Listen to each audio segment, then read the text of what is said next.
Okay, cool. Well, hi, I'm Jade. I'm the one behind Booked and Bougie. We read different books and get different book recommendations, and you are definitely one of the authors that I read all the time. So Oh, I'm thank you. super excited to meet you. I got a lot of my friends hip to your books. My best friend loves The Neighbor Favor, so we're all very huge fans of your writing.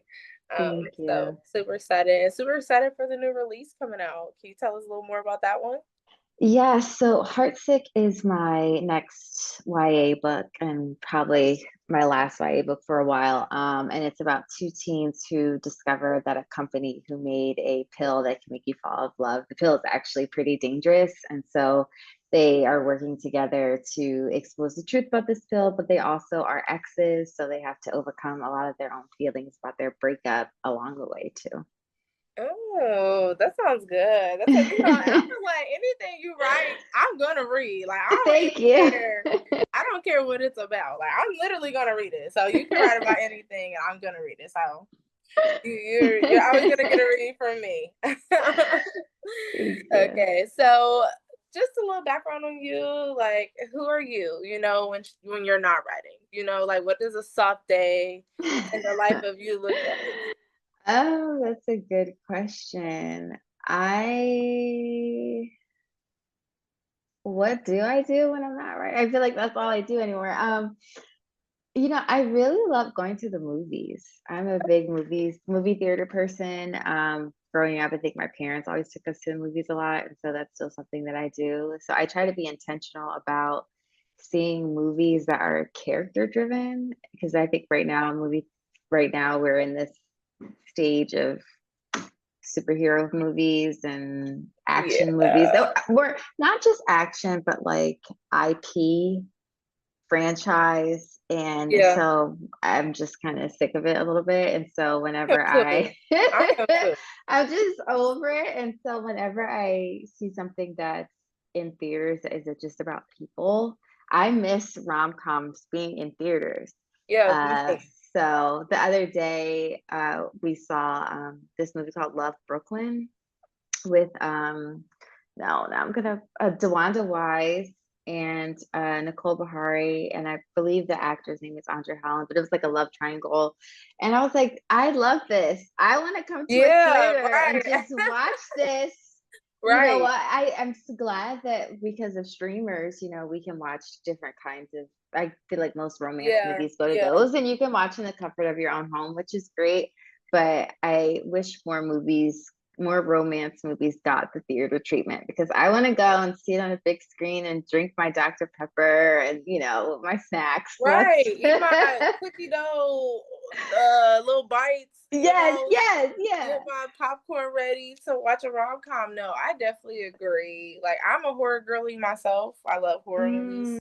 okay. So I really am liking the kind of like horror kind of coming back, real horror. Let me say that because I Hmm. was kind of over the stupid ghost movies and the movies that you could like you knew who the killer was when you was first watching it within the first 10 minutes. Like I was kind of over that. So I Yeah, kind of like that they're starting to spice up the horror genre. Like that's cool. But I do miss rom-coms. I miss black rom-coms. I miss yeah, sitcoms. Like if I could just go on and on, I could. Like I miss the originality of like yeah. movies and TV, especially black movies and TV. So I can definitely Same. agree with that for sure. So, what made you fall in love with romance as like a genre? Like, was there a book or moment that sealed it for you?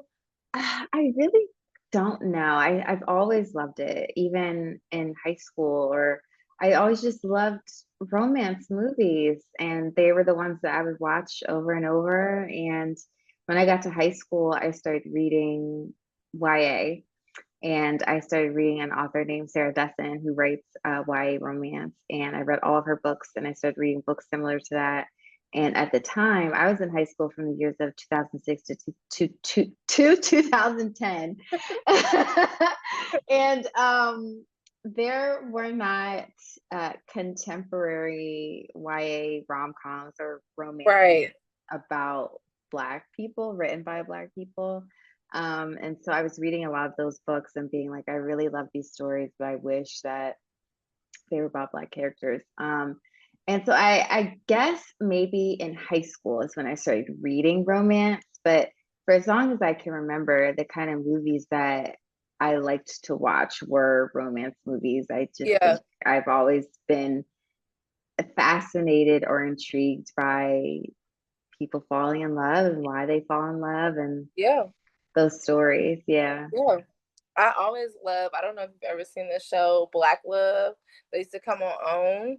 That was like my jam when it came on because it was like I love seeing these black couples telling us like their stories or how they stayed together. So that kind of ties into like just wanting to see more black love Mhm. stories or hear about more black love stories or and see black love stories in different settings and genres or different areas. Like we want to see more black love. I don't Yeah.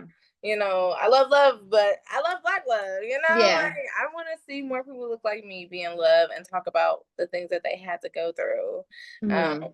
with being in love. So I definitely agree. If you could write a novel anywhere in the world for a month, where would it be and why? Ooh, that's a good question. I always have had this fantasy about having like a writing residency in Paris Oh, and that for a would month. be But I've been nice. to Paris and I do like it, but I don't love it more than I love New York. I don't love any Okay. place more than I love New York, maybe except my hometown, but Yeah. I don't love any other city more than I love New York. So I liked London a lot. Maybe I'd go to London Okay. and write a book for a month. Okay. Yeah. That would be nice. Like I've never been to London, but I could see it being romantic for sure. Yeah. Is there a song right now? Like, what song is on repeat when you're like writing romantic Mm, scenes? Like, is there a song that you listen to or like this drives you to write like the most romantic scenes in your books? it really changes with each book. Each play different playlists for different books. Right now, I'm in the beginning stages of a draft, so I'm not in those moments of romantic declarations or intense emotions yet. Yeah. So I haven't clicked into whatever song that is. For Heartsick, I'm looking at my Now Spotify. you're like, I gotta look it up and see. I want to see which what songs that I had on there for that playlist. There were a lot of there were a lot of sad songs because it's about people who are like broken up and stuff. Yeah. So the songs I have on here are "Me, Myself, and I" by Beyonce. Period. That's the best Yeah. one. That's the best one. I have Eternal Sunshine by Ariana Grande, which was on her most recent album. I have this Okay. song called Ruin by Usher. They're all sad songs. But I do also have Bodyguard on here by Beyonce. But I'm trying to think if there was one that I listened to over and over.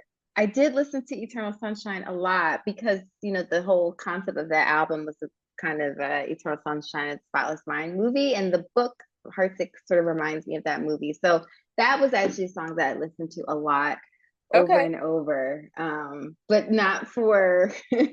Usually I'm just trying to establish a vibe and I don't remember in like retrospect what I was listening to at the time. So Right, right. No, yeah. yeah, that makes a lot of sense.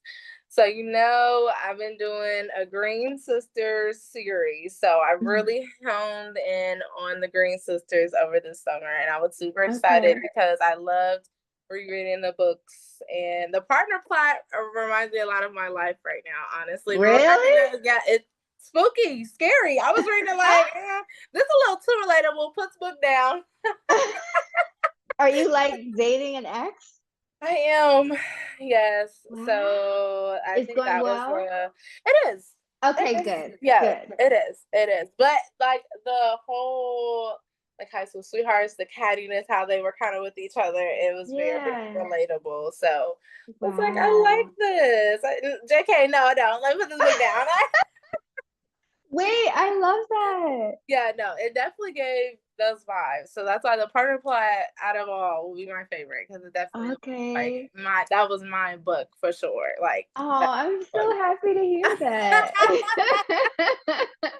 Oh my goodness. I wasn't because I was in denial for a second, but now we're here. So Yeah. Ah, I love um, that. I love when, real life happily ever afters are like the book.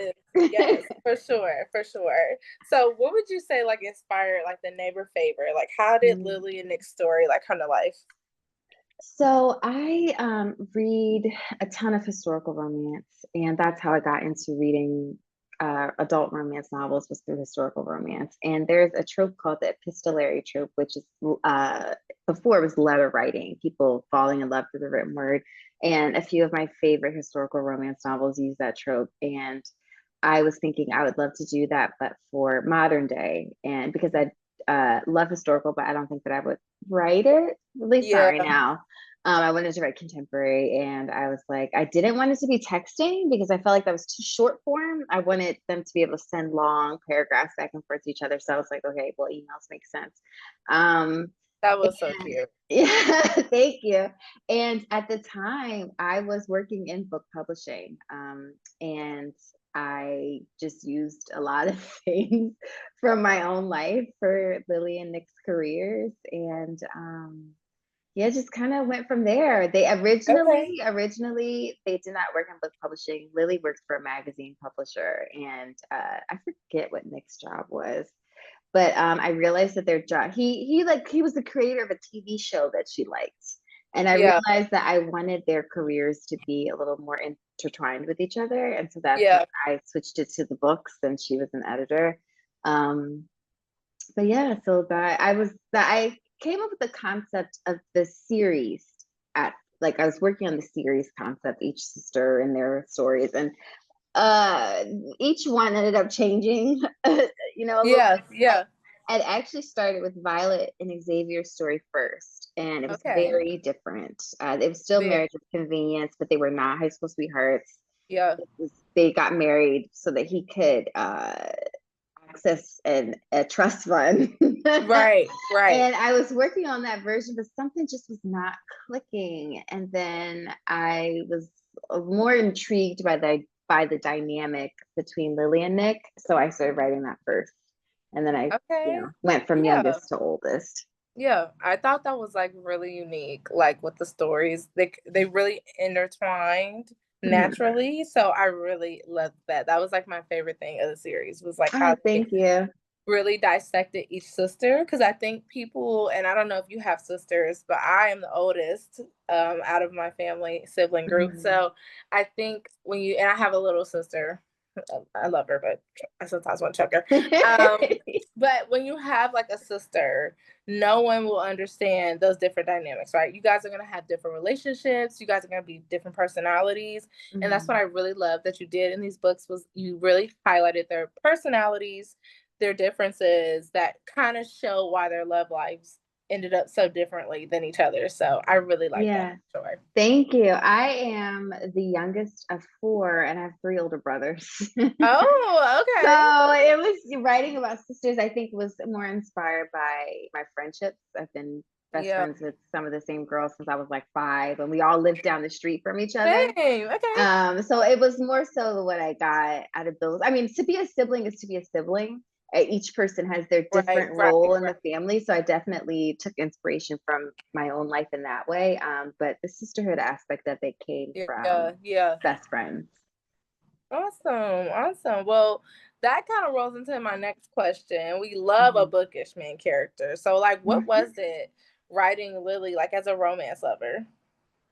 Um, I think when I think about Lily, I don't even really think about her bookishness.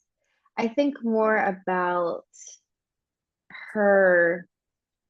Lily has a sweetness to her Yeah. that I think when I think about the sisters, I think Lily is sweet, Violet is spunky, and Iris is serious. Yeah. And so with Lily, I mostly just think about the that she has a softness to her, and she is lacking a little bit of confidence, but she doesn't want to give up on herself. She's a little Yeah. resilient, and I guess that's what I think about when I think about her.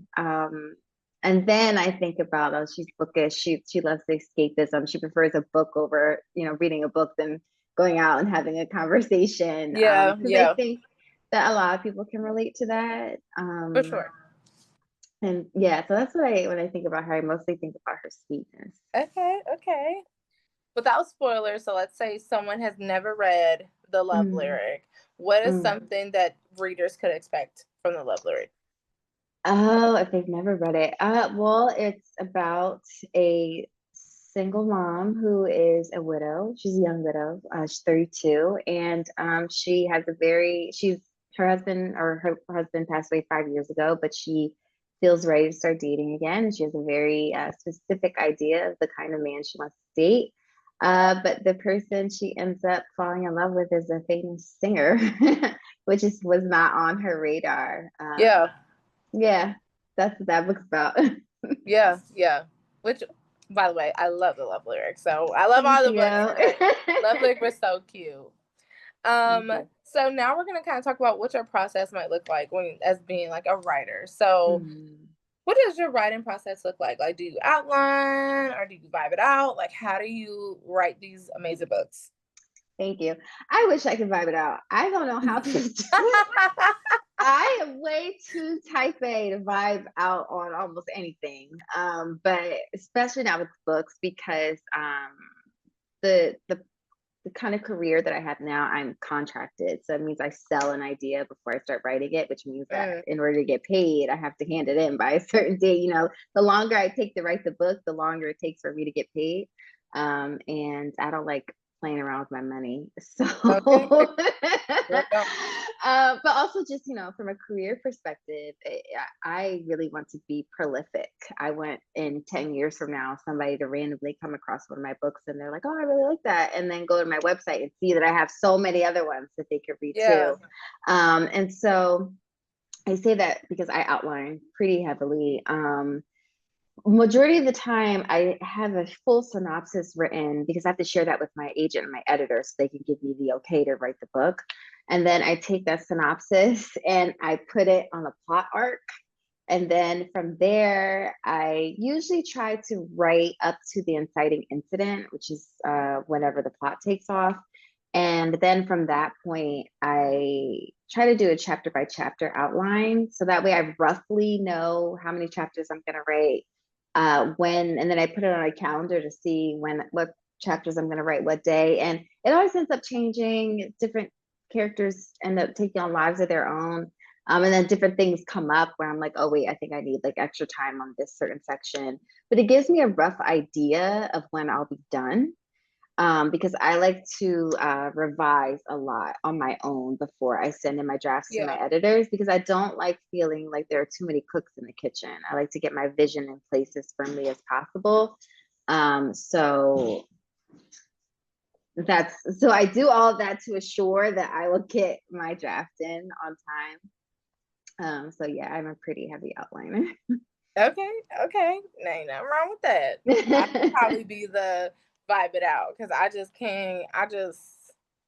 I'm not organized in certain areas. So I would be Yeah. coming up with a book and somebody was like, oh, it's great. Like, really? I just wrote that just to write it. Never knew. Yeah. How has your journey through like publishing evolved, like as a Black woman author Mm. writing romance? So I started my career writing YA romance. And that's different. It's a whole different ballpark. Yeah. The readership, the kinds of press you get, it's just different. I think that my career really changed a lot with the neighbor favor, which was interesting because I will say when I started writing YA, I don't think this was in 2019. I do not think that the kids book industry really knew what to do with it because I was writing these upbeat, hopeful stories about Black teens falling in love, and that was the point. There was and the what the books were teaching you is that you should be in relationships with people who respect you. And I think at the time, because my books didn't focus on other kinds of topics, um, they just kind of fell through the cracks a little bit.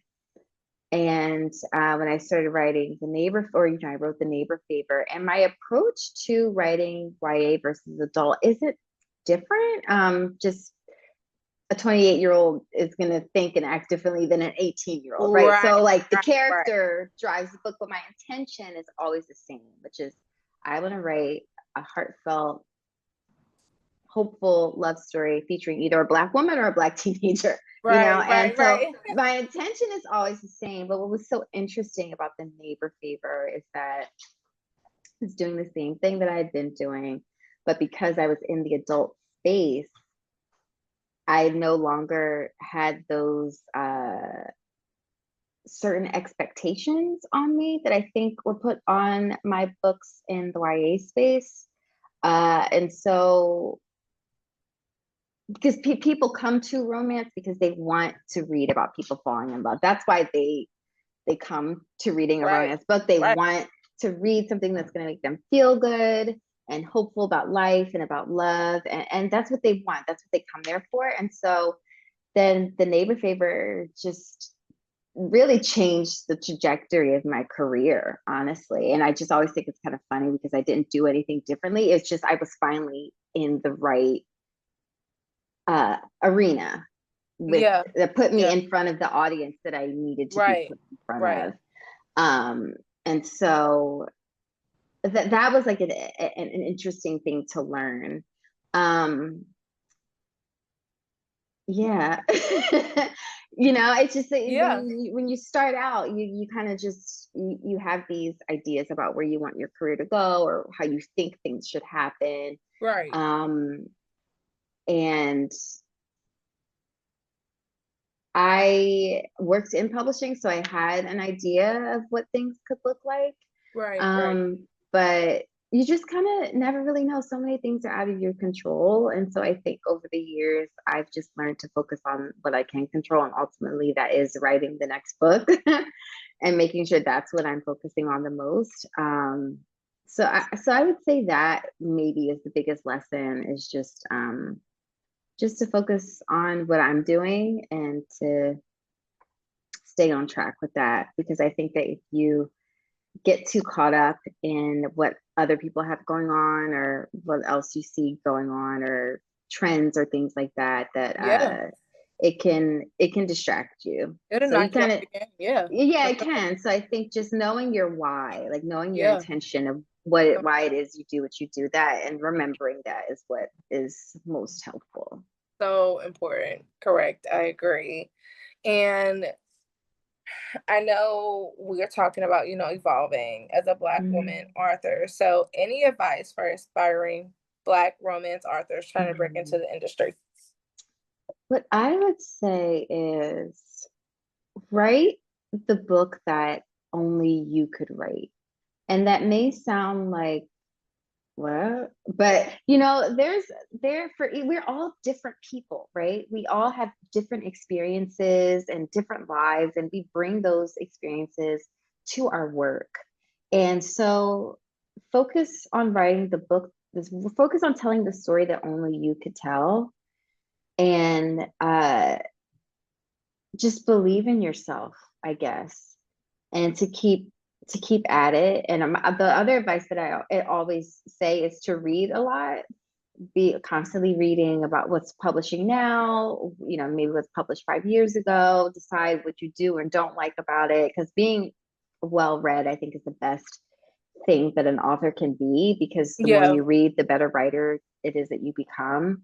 right. But I think that in this industry, it is hard for Black authors. There's sometimes feels like less opportunity.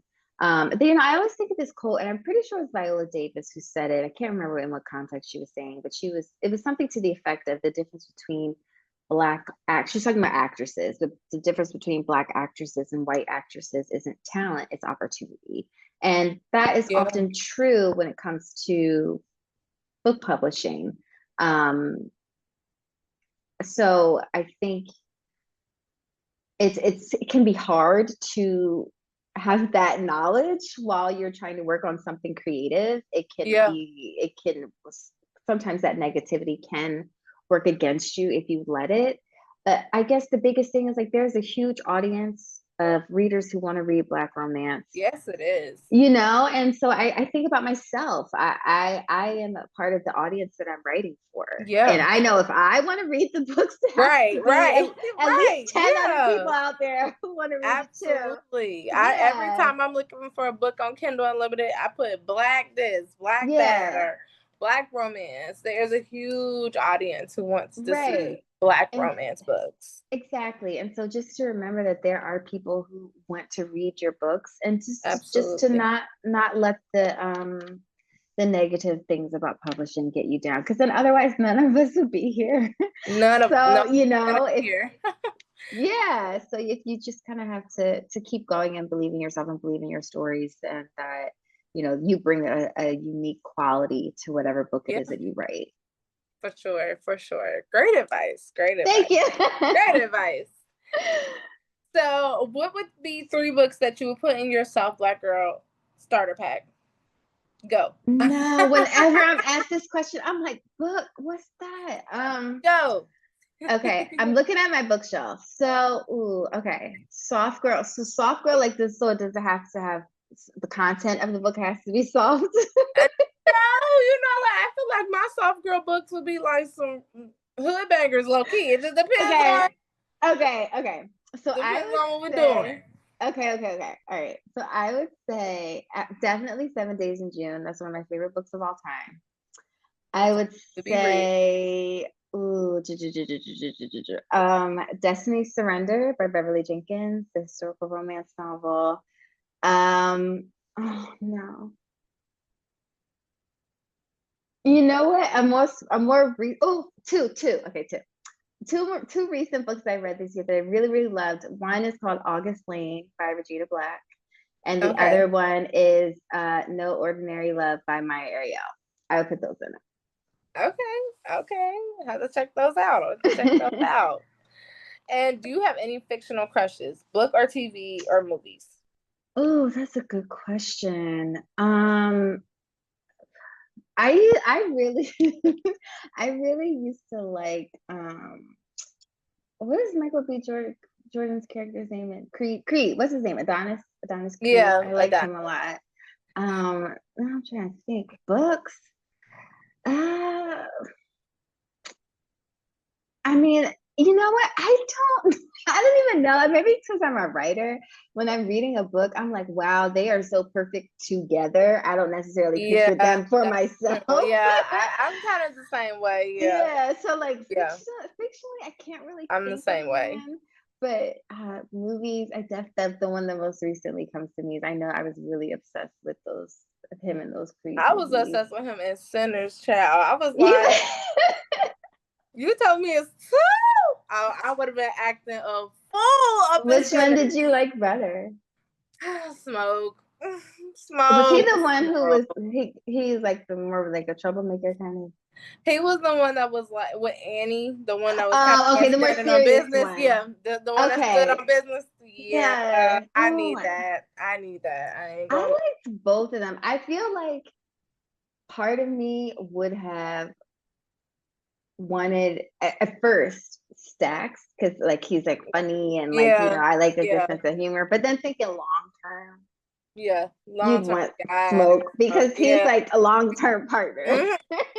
He did not play about Annie, and that's what Right. I needed. Yes, Yeah. I needed that. I needed. He was ready to smoke any house up for Annie. That's how. He That's was how I want devoted mine to her. coming. Yeah. Hello. Mhm. That's how I want mine coming. He did not play about Annie as he should. Yeah. Yeah, he did have me a little. I was like, we can turn this movie off. Okay. if the Green Sisters became a Netflix series, who Mm. would you cast for Lily, Violet, and Iris? I get asked this a lot and I never know. The only person I never know. The only person I really could see is this actress called named Nicole Bahari for Iris. Even though I feel like Nicole at this point, I think she's in her 40s now, so she might be a little too old to play Iris. But that's she's the only one who I clearly I'm like when I see her, I'm like, wow, you remind me of Iris. Just the way that she carries herself in the TV shows and movies I've seen her in. Anybody else? Sometimes I see people do fan casts of Io Adibri as Lily because they Mm. have that like awkward quality, and I could see that. I think that would be funny.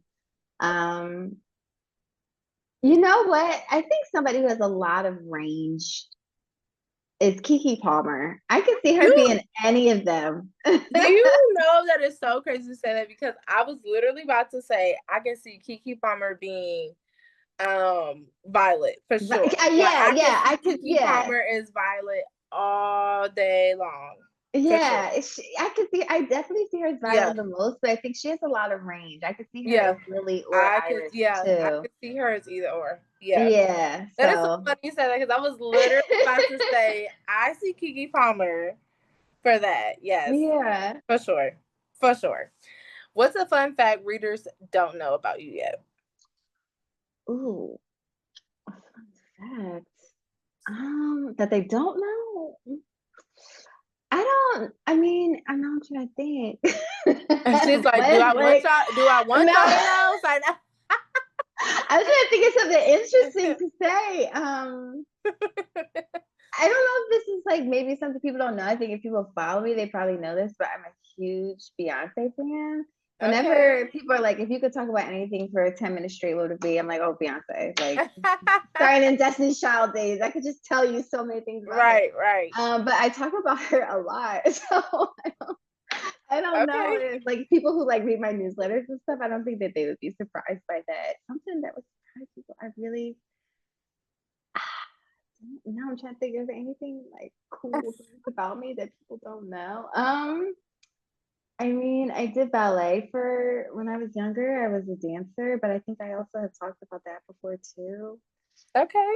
Yeah, I don't know. I feel like I'm boring. Like the most interesting thing about me is that I write. Not based off the writer I'm reading. You are not boring. No. No way. No way. No way. No way. Okay, okay. Well, what message do you hope readers carry with them after finishing your books? I think with all of my books, the what I want readers to take away is that you are deserving of love and being in a relationship with someone who respects you and is kind to you, and where you don't have to second guess yourself or your relationship. I think that's what everyone is deserving of, and I think that that is out there. I think that there is someone out there for everybody. Yeah. So I just want readers to feel hopeful about love and also about life. I feel like we're living, especially right now, it's a very stressful time for a lot of people. It is. And even within, I mean, throughout history, throughout all these different things that have happened in history, whether good or bad, people always fall in love. They get married, they have kids, life goes on, Yeah. generations of families go on. Yeah. And I think that's a testament to, how love really is what makes the world go round, as cheesy as it Yeah. sounds. But I think that that is sort of, what I'm doing is contributing to that, and hopefully providing a I little will bit of agree. I happiness. will agree. Yes. I read the series and every time I'm like, oh, where's my man? I can't keep reading these. Like, stop. You don't want to be in a relationship after reading the Green Sister series. You don't have no heart. Because I would be cuddled up. After once I read the neighbor favorite, I'm like, okay, where's my man? We're not playing this. No. No, not playing this. I always have to ask, what's your favorite quote or line you've ever written? Ooh, oh my God. Ooh, no, like what are the books? You know what? It would probably be in my third YA book called Zyla and Kai. And I can't remember the exact wording, but it's when they're saying "I love you" for the first time, and like Zyla is really nervous for him to meet her family because she thinks her family is very chaotic, and she thinks she's afraid that if he meets her family, he won't like her anymore because it's like, Mm. oh, like this is who you come from. Same girl, same. Meet my family. They're crazy. And she's really nervous about it, and he's misinterpreting her nervousness as being like she doesn't want to spend time with him. Mm. And so she goes on this long rant about why she's nervous and her family and all this stuff. And I think the line is like, he didn't know what to say, but then he knew exactly what to say. And he felt stupid for not realizing it sooner. And he says, "I love you." And then she's like, starts crying. But it's something, that was the line where he's just like, "I love you. So I don't care about what your family's like because I love you. So it doesn't matter." And I remember when I wrote that, I was like, that is so sweet. Just like, like I'm looking over my own shoulder reading the book. Right, right. That is so sweet. Like, But I oh, think that's one of my favorite scenes that I've written okay. across all my books. And then probably during the scene where Iris and Angel are like slow dancing at I feel like at this point I try to think of my character's name, so I'm like, who is this again? I feel like like my like grandma, kids, I'm when like, you just yeah, start calling random yes. So names. I'm like, Yes. oh, no, no, no, her at Violet's wedding when they were slow dancing. And she's like, she says you're a good dancer, and she's like, I bet you say that to all the girls, and he's like, no.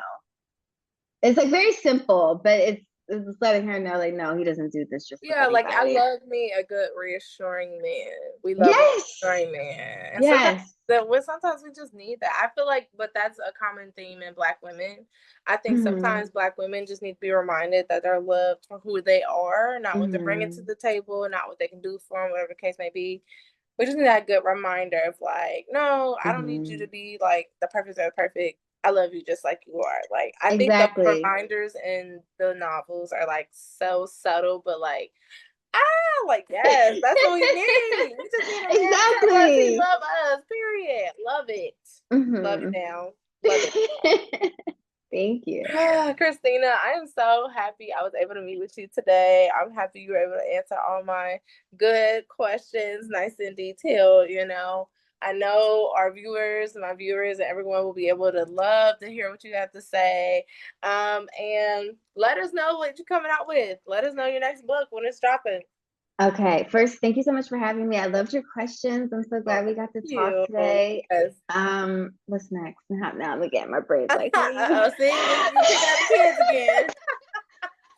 right. Okay, so my next book is Heartsick. That comes out on October 7th. That's a YA novel. But my next adult romance book is called The Summer Girlfriend. And the Oh, cover is not released yet, but it is up on retailer sites now. So you can see that pub date is June 9th. So it'll be out next summer. And that is about a woman who is trying to save up to go back to college, and she gets let go from her job, and she ends up taking a job pretending to be the girlfriend of this. It comes from a family that has Black generational wealth, and he pays her to be his pretend girlfriend for the summer, and they we fall in love love. that. Love that. I'm already ready to read it. Already. Oh my gosh, I am so excited for you. Once again, wonderful, wonderful author. So I'm so honored that you were able to meet with me today. And we will be making sure we're staying on track of your next drops, of course. So we're super excited for Lovesick. So thank you for meeting with us, and I hope to hear from you again soon. Thank you for having me, and good luck at the fashion show. Thank you. Pray for me. Bye Okay, bye. bye. Cool. Perfect.